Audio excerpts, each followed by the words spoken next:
Graduates. Today I'm going to show you how to configure a featured collections to Ecomify theme. To get started, you're going to want to go into the back end of your Shopify store in your dashboard. Right over here, you're going to have the Ecomify theme, and you're just going to click Customize. Once you're in the theme editor, you're going to go to the pre-selected section right over here, and it's going to be called Featured Collections. When you click on the section Featured Collections, you're going to have on the right sidebar your settings that affect globally the whole section. Down on the section, you'll have blocks. You are allowed 50 blocks within a section, and so when you click on a block here, you'll be assigned a collection to assign. You can change it or remove it. You can assign even an image.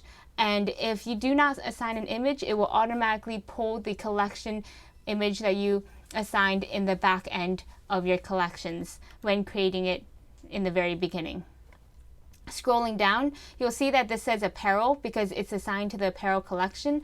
If you want another title, you can just add shoes and it will override that collection name.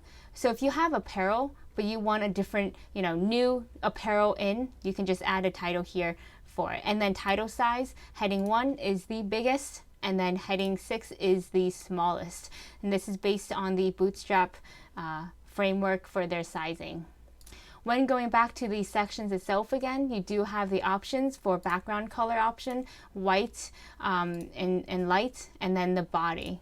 Text alignment for center or left.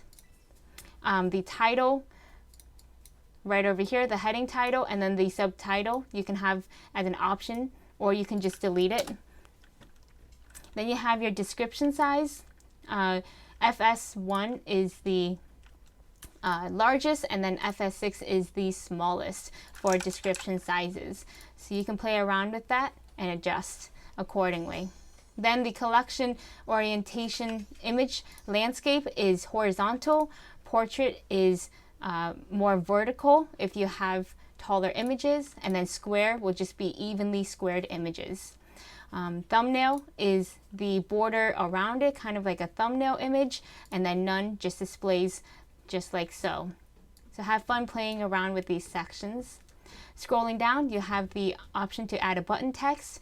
You can leave it empty and it won't display a button. So you just play around with that. Or you can add click here or view product here. View collections, and this will automatically click to the apparel collections. And then you have the button options, the outline, and also the regular normal buttons as well. So when you scroll down, now it's a solid primary color. If you want primary outline, it just outlines to the primary. And then you have your breakpoints as mentioned before. This is mentioning how many you want per displayed on the screen. For very large images, we have 3 across right now. We can have 4 across.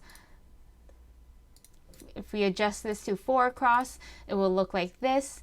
And this works if you have a lot of collections, or if you want 2 in a row, 3 in a row. And you can also play around with how many are displayed on mobile as well. And that's through the extra small screen width. And lastly but not least, we have padding and margin spacing options, which padding is the spacing in the element and margin is the spacing outside of the element. So you can play around with those. Notice how it moves the spacing around. You can just play with that. And that is the feature collection section. Thank you.